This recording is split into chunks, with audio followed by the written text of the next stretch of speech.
Hey guys, this is Hell Hades, free to play. Back on the free to play account, really important video. We've got 3 days to go until the fusion comes in. I'm on day 115. I want to show you some of the stuff I'm doing to prep. But I also want to show you how we beat up the SCARAB boss at this early level. And a lot of people ask me, can I do a video showing how I go about beating that boss, because they're stuck on it as well. I guess I could show you the Bommel team in the same video, albeit it's only like a level 10 Bommel, so actually pretty damn easy. See here, we're getting the gold 2 chest. What does a week of PvP get you? Actually an epic tome. We cannot grumble at that. On the free to play, we will take epic tomes all day long. Beautiful. That's about as good as it gets. And then we've got a week worth of bronze. Obviously, we just get more gold bars. But gold bars right now are exactly what I need, because I'm buying up fragments. This is part of my prep. I'm going to get myself these 2 epic champions by next week and give myself a few more points in the champion chase events. This is the big deal. You can see here we've got 4 of the same epic. Yeah, they just announced it. We've got 4 of the same epic. And I'm pretty sure we've got 1 rare that goes across the whole thing. I'm pretty sure. But we don't know that 100%, but I'm pretty damn sure Helicaf coming in a few damn days. And one of the places that I've been so far is the Arcane Keep. The other place I'm going to spend a lot of time is the Spirit Keep. Those 4 rares, those 4 epics are the same affinity. If you look in terms of my Ascension pots at the minute, I've got a good amount now of arcane stuff. Yeah, I've got 34 saved up. I think I worked it out to be 24 required to do the epics, so I think I'm in a good spot. I've got 500, can't quite see, let me move me a second. Got loads of like the medium size, loads of the small size, so I'm good for arcane. I've been farming a lot of arcane over the last few days. At the moment, I don't have any big Spirit Keep pots. I need to get myself to 24 Spirit Keeps. Yeah, so that's going to be a big deal for me. I guess while I'm on this page, I'll show you as well where I'm at in terms of food. I've been farming up a lot of 3 stars up to 30. I've been doing some of this in the Arcane Keep whilst I've been farming potions, and then I've been doing some stuff just in campaign. I've got a lot of my 2 stars just ready to level up. Yeah, so this is all about bursting points when we get the champion training stuff, and obviously about getting more 6 stars when the champion training events drop in. So it's really important. Worth saying as well, we've got a fusion warm-up event running right now. It's really easy to achieve.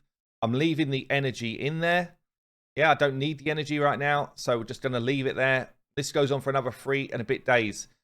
You can only earn 15 points a day.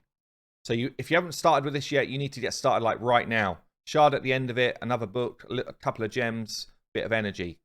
But basically, all you need to do is like level up an artifact or 2 and you get the points you need. It's super easy. It's like a no stress one, but you do have to do it. You actually have to go in and level up an item or 2 to get those points. And I did speak about the silver's a big thing for artifact events during the actual fusion. So you don't want to be like leveling up stuff to 16 right now. You want to be pushing things maybe up to like 12s or 8s.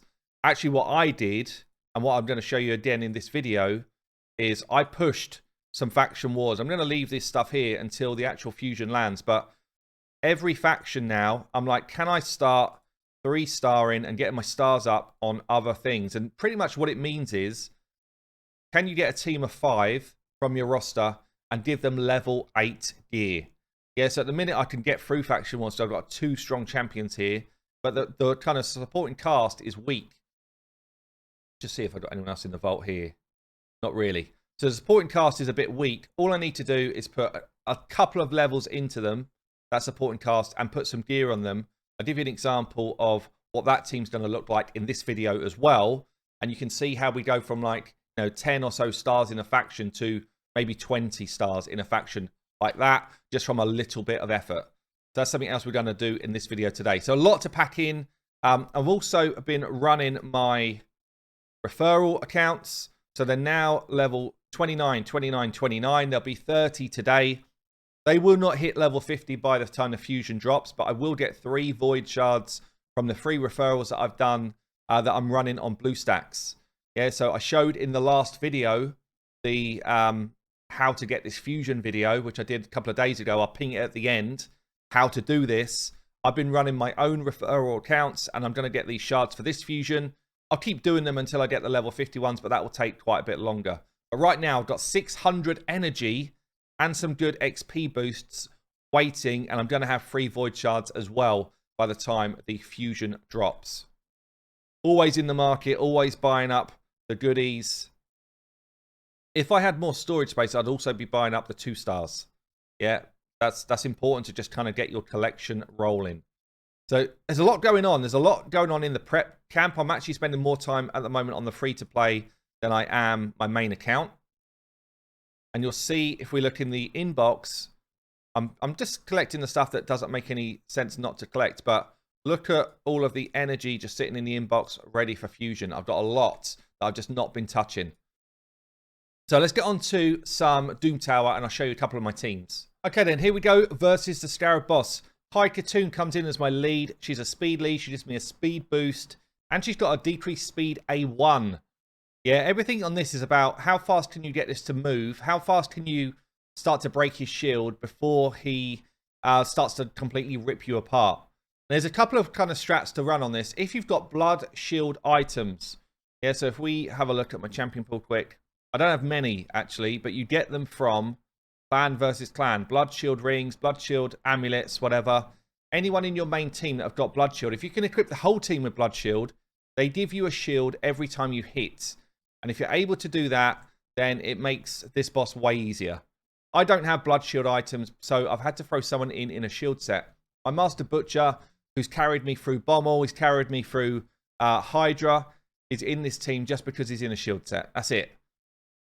I've got a shield champion in the vault, who's a good one as well. Metal Shaper can be my shield champion. So if Metal Shaper was fast and in a shield set, he would come in instead of the Butcher. But the Butcher was already good to go. I've got the Fat Man in here, mainly because of his ally attack. Yeah, because I've got Armiger, who's in here to drop turn meter, and he's in a destroy set, Armiger, because I want Armiger to be one of the people that break some of the shield from this boss. I've also got Venomage, who has got an A1 that decreases the target's max HP when they're under heal reduction. She does the heal reduction herself. So Venomage is actually like top tier for this fight. So I've got a reasonable squad, but they're like, 250s, and then 360s. Only 2 of them with full masteries. And this has been a bit of a tough fight. Wave 1, I use it all. I blow the lot, let it go, do whatever you want, team. Wave 2, if I was to program this into the AI tool, I would tell them not to use any abilities. I would just tell them to use their A1 abilities, and then it's a full auto fight. But for now, I'm kind of manualing it because I'm not planning on like farming this fight. I'm farming Bommel anyway for like my auto farms. You can see here, they kind of just roll in, get the job done using whatever abilities they like. I'm just going to take it off auto now because she's going to use a big one there and I don't want her to. Just going to get some A1s away. Get to the second wave. I'm just going to... I've got enough time to kind of get back to some of these abilities. So I'm going to use the early couple. And then from here on in, we've done a bit of damage. We're just going to drop A1s. And all I'm going to do is just kill one enemy at a time. I know this all sounds very basic, but it's kind of like... This is one of the things that people don't realize is just such an OP way of clearing content. Yeah, you basically start to manual the fight if it's a relatively difficult piece of content. You notice I'm not killing this dude because he's got a revive on death on him. Wait till that drops off, or I use the Armiger's A2. Got revive on deaths almost everywhere. But we're just going to pop some damage in. Now we're going over here. I don't really hit hard enough to cause me any sort of problem, so I'm not worried about the damage they do to me. I'm just worried about... I'm just trying to speed up the fight. A2 comes in, revive on death, don't care about it, because he hits through that anyway. And we're just trying to get these guys low, let them use their stuff. And it's just an A1 until you hit the boss, yeah? So we got all of our main abilities back up for the boss fight.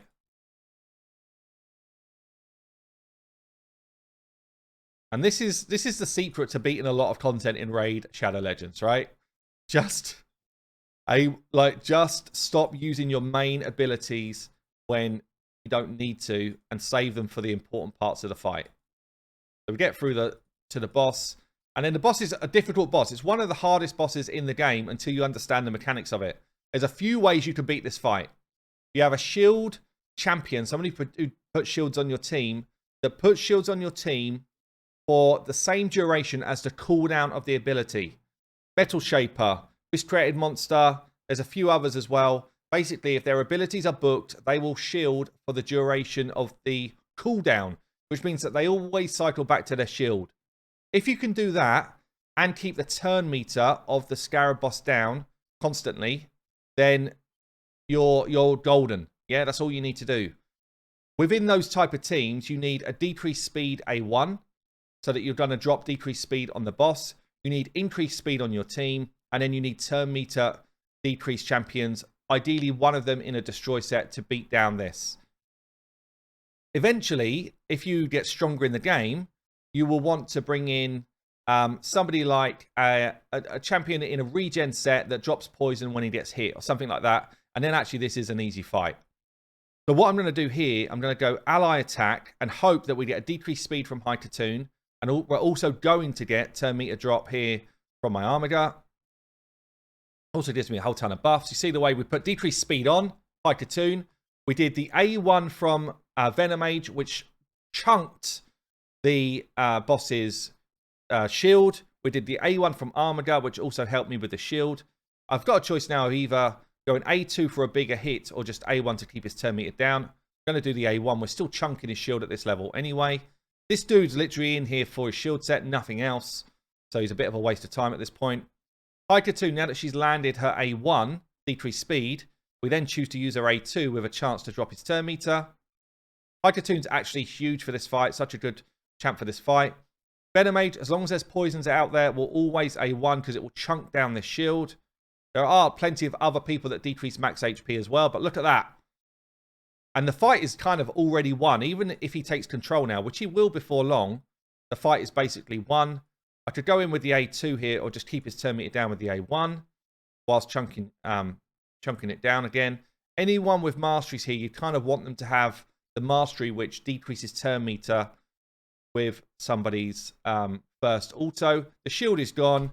I can now hit auto, and whatever we do, we definitely won the fight. Even if he starts provoking everybody, he can't sustain the amount of damage we're going to do. So that is kind of the fight. So we start to lose control here. It's fine. We've already done the work to break the shield, which means that everybody's hits are going to hit hard. If I was on a higher level, this same team, I think, wins in the same way, but it's harder to do.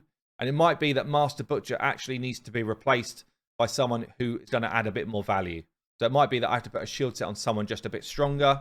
But quite frankly, Venomage in this team right now, as it is, means it's a home run. So I do have other videos out on SCARAB boss. A good way of doing it is if you've got someone in someone who's got blood shield items can literally solo this fight if they're in a decent regen set. So I even think Deliana could solo this fight if she was in regen gear, because she puts a leech out on her A1. If she had blood shield as well, I think it's an easy fight. But there you go, easy enough to beat once you understand the strats. And then I'm actually just coming up to the Griffin, which is the first time I'm trying to beat the Griffin here. The reason why I'm up here is for all of these extra rewards that I'm trying to collect before we get to the fusion, especially this shard. It's going to be during the fusion, and this is going to be level 90. I think that is also the SCARAB boss, so that's going to be a test. But I would love that, and I would love this during the fusion. So I've kind of pushed a focus on it now, because I just want some of this extra stuff along the way. So I feel like with the Griffin, I'm just going to bring my strongest overall team. Basically 6 stars with masteries, and we're going to do a lot of damage just through that. As you get further on, one of the most important things with Griffin is putting decrease attack out. Again, we'll let them have their heads for the first wave. Actually, we nuked it pretty damn hard. Yeah, you want to make sure that you've got control of your abilities with Griffin. And Griffin is quite easy to manual, quite hard, or much harder to auto. So, kind of bear that in mind, really. So I'm not too worried about damage coming in again. The waves on bosses generally have got quite low damage. So, you know, you're pretty much guaranteed to come into the boss at full health, provided you, providing you're not too squishy as a kind of group. So I'm just picking them off one by one on wave 2. Again, you can set this up in an auto fashion, because you can just set up round 2 to have block out the A2s and the A3s. So we're going to come in. Now, the first thing he's going to do is this ability here, remove all buffs from all enemies, and then attack us. The second thing he's going to do is then transfer his debuffs onto us, and he gets turn meter fill for each debuff that is transferred. So I can put debuffs out to start. Yeah. I don't want to put tons of buffs on my team to start, or I could, but I'd rip them off with Seer if that was what I was going to do. But Seer is actually quite good here because she can rip off buffs. So all we're going to do really is just try and lay damage in without throwing a load of buffs on my team. You can see we're already doing a ton of work. So for this early level stuff, generally, as long as you've got some 60s, you can beat any of the Doom Tower bosses on normal. When we get to a bit of a higher level, then it becomes way more challenging. But you can see here, just because I've got 60s, I'm blowing it all up. And he's now going to transfer debuffs onto me, but he's already dead. I mean, it's not even a challenge. Compared to Bommel, compared to the SCARAB boss, the Griffin is not even a challenge. Which means that I can then cycle through all of the next kind of levels of floors. You can kind of see the team that I'm running to do that. And we will just work our way up now to the next boss. It's a shame that I didn't get involved in this a bit earlier, because I'm playing catch up. I wasn't focused on it, and I'm now kind of behind where I should be on Doom Tower for this stage, and I should be a lot closer to already getting that first Void Shard. I hope it doesn't kind of let me down. Anyway, let's move on to some other stuff. Here we go. The secret of the level 8 faction war fight. All we do is we just put a couple of levels extra into rare champions. Yeah, so if you've got some rares sitting in the vault, we're just going to level them up to, yeah, around level 20 or so is good. You can throw a few brews in, or you can throw them through campaign for a couple of levels. No, don't do that. And this is kind of like, this is the best way to progress through faction wars at a decent speed. Or at least get yourself cleared of a few of the early levels.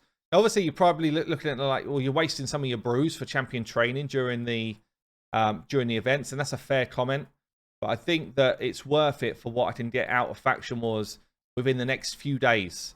And I'm going to do a video just before we do the fusion around how far my account progressed in faction wars, and what that's meant for me. So when we get back here, they're all going to be like level 20 odd, and then we have the secret of level 8 gear. So what you can do, you can just look through your gear and say, well, what have I already put some levels into, and why am I not using those pieces? And if there's someone that you're going to keep hold of for a while, you could just equip stuff that you've already put levels into. Some of it's probably going to be half decent, and then just kind of like fill up the rest. So with this kind of second Gaelic here, I can go to level 8 boots, put some items that I've already put silver into. So it's not going to cost me a lot of silver in total. Level into level 8 is super cheap anyway. And then I've got someone who's going to just be good to go and have some sort of survivability when it comes to the earlier levels of faction wars. This turned out to be a crap item, but doesn't matter. It's only going to sit on someone for faction wars. I like to use sets like this. I don't mind using flat stat, main stat. Doesn't matter, especially if you've got someone who is less than level 30. Flat stat potentially is just as good as normal items, but don't take them past 8. Don't waste silver taking them past 8. It's just a complete waste. And this isn't a great example of a piece that's like you should use for faction wars. I'm literally just looking through for items that are sitting around. That one should really have just been sold a long time ago. I'll put a level 4 into this. There we go. We can take that one up to level 8. And then, although he's very slow, he's just going to have enough survivability for the first at least 6 to 8 levels of faction wars. He's going to do a little bit of work. And that's all we need. Main thing we need him to do is stay alive. So we do the same thing with pretty much the whole goon squad in the background. Another thing you can do, which is actually really effective, is go higher HP and put them in something like a regen set. Or immortal gear. So if you've got someone that's like you want to push a bit higher, then you can go immortal gear with HP. And immortal gear is going to give them a slight health boost each round.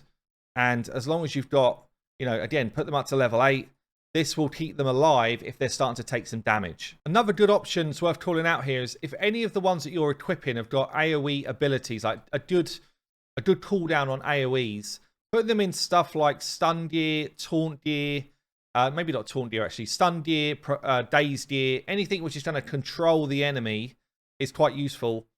Also, if you're kind of trying to tee yourself up to be able to beat a boss, then the extra damage you would get from poison gear is also pretty damn amazing for faction wars. They're not going to do any damage with the current gear you've put them in the current type of build. So putting them in something like toxic gear guarantees some damage because gear sets do not require accuracy to land their abilities. The poison here is just a straight 75% chance to land whether or not I've got accuracy. And that's the same with stuff like stun gear, dazed gear, and all that type of stuff as well. And then what we do with that, so I probably spent maybe 400,000 silver, which is quite a lot in fairness, when you're trying not to burn silver at the moment. But I feel like the investment is worth it for what you're going to get back, which is potentially books and shards and stuff. And, that's what I'm short of. Silver I can make up.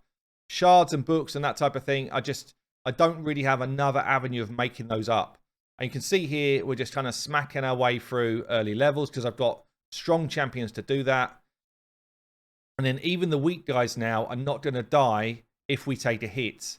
See how weak we're hitting, doesn't matter. Even a weak dude, Gaelic, is getting himself some points and we get 3-star and we move on. And I just cycle my way up through the levels. And this is a really good way of just burning early level faction wars and getting yourself a ton of resources that you could have got ages ago. Yeah, we all could have done it. We didn't do it. And, it's just kind of like one of those things. It's like, am I going to do my faction wars properly today and push myself? Or am I just going to do the level I know I could already clear last time and just get the glyphs? Well, what we should be doing is pushing ourselves up through faction wars each time because the glyphs become better. Everything's better. But we just don't do it because you kind of need that moment in time when you say, you know what? I'm going to settle in and I'm going to work on this today. A bit like my Doom Tower is laziness. Get it done, Hell Hades. Stop being a lazy bum. And we've done it today. So the free-to-play is definitely in a lot better shape than it was even a week ago. I am absolutely on for trying to get this fusion. It is big for me. It will be massive for this account. And I'm quite excited to get it, actually. I feel like it's going to open up some crazy opportunities, especially for stuff like a clan boss, which is, it's where I've always struggled in terms of the pulls that I've had on this account. You can see here, we just kind of work our way up. So I'm not going to show you all of it. It's boring to watch, but you can see we just earned another 6 stars. I'm going to earn another, probably, I don't know, like another 6 or 8 stars today. I won't collect any of these until I've done the full week of Faction Wars. Clan boss is about to reset. I'll show you my rewards there in a second. I think that's probably it, really. Otherwise, I'm just doing in arena, looking for battles that are winnable. I'm probably winning, I don't know, like 60 or 70% of my fights. I'm taking on battles that sometimes I don't think that I'm definitely going to win, just in case I do. I don't really care too much because I'm always in this kind of gold 1 to gold 2 territory. And I feel like, although I'm there and I hold it fine, my team's not quite strong enough to be there. So, like fights like this one, like I'm just not quite strong enough to properly beat this team. And, I've still got Weak Source, Spirit Host in there. And, it's just, I'm not quite there really. And it's a bit of a 50-50 whether I would beat a team like this or not, depending on how well they're geared. And I can't control that. So, and it also depending on whether Armenia wants to hit any stuns, all that type of stuff, which again, like I'm not in control of her kind of crazy level of RNG, but sometimes I win them, sometimes I don't. I probably need to just make my Gaelic a better build. Like now that he's not 100% required for clan boss, or won't be before too long. I can then focus him in on being a neuter for the arena. But also, I'm about to pull, when we get to the fusion, I'm going to be pulling Gaius. He's been sitting ready to be pulled, and he will be a great arena kind of nuker for me. So he will be an upgrade on what I've been using in Gaelic. Oh my lord, this is the longest fight I've ever seen. And here you can see, like, it seemed like an unlikely win. We won it. It took 2 minutes of my life away. And that's the type of thing that I'm doing, really. I'm just kind of gambling on a couple of fights in arena. Anything else that I should be showing you guys? We've got Clan v Clan coming up. This is actually big for us free-to-players out there. Free-to-play! Because we can get ourselves another bit of a top-up. Shards or whatever, you know, depends what sort of tier clan you're in. But there's a good chance that you're going to pick up a few goodies. You don't have to, like, use all the stuff straight away. Remember that. All of these rewards you get, you don't have to just use it there and then. You can hold on to some of the stuff. I'm kind of working my way through the Spirit Keep. I've got someone with heal reduction in here. I could actually bring, thinking about it, Deliana, who gives us a block buffs ability, which is kind of nice. I think that works well here. This Spirit one is obviously going to heal, so heal reduction from Venomage is strong. And, you know, as you get higher through the levels, it makes a big difference to the amount of potions you're going to get, the amount of pots you get out the other end. If you can beat level 20, then it is a massive, massive upgrade to the amount of potions you're going to get for the energy you use. So, you know, I'm fighting here level, I think this was 17, and it's the first time I've tried to fight my way up. So it might be tricky, but we will see. But if I can get to 20 and fight 20, I'd rather fight 20 with a full squad of 60s than fight 17 with like a couple of food champions at this stage. I would just get the big pots much, much quicker. But you can see, unless you get decreased defense down on the waves, it is slow going when you get past stage 15. And actually, we're taking quite a lot of damage. That strengthen comes in clutch from Deliana. It's really nice. I love that. Her passive there, dropping the strengthening. It's actually one of the best bits about her kit. So we jump onto the boss here. Bit of termite control. Nice. We want to get block buffs out. Actually, she's the weak affinity here, so it's not ideal. So I've got Seer that can rip buffs off. When she puts her buffs on, I've got Seer that can rip them off. I'm just thinking, like, Venomage is... Yeah, see, she puts this block debuffs ability out, which is annoying if you're trying to get your heal reduction on. Seer will eventually be able to rip that off.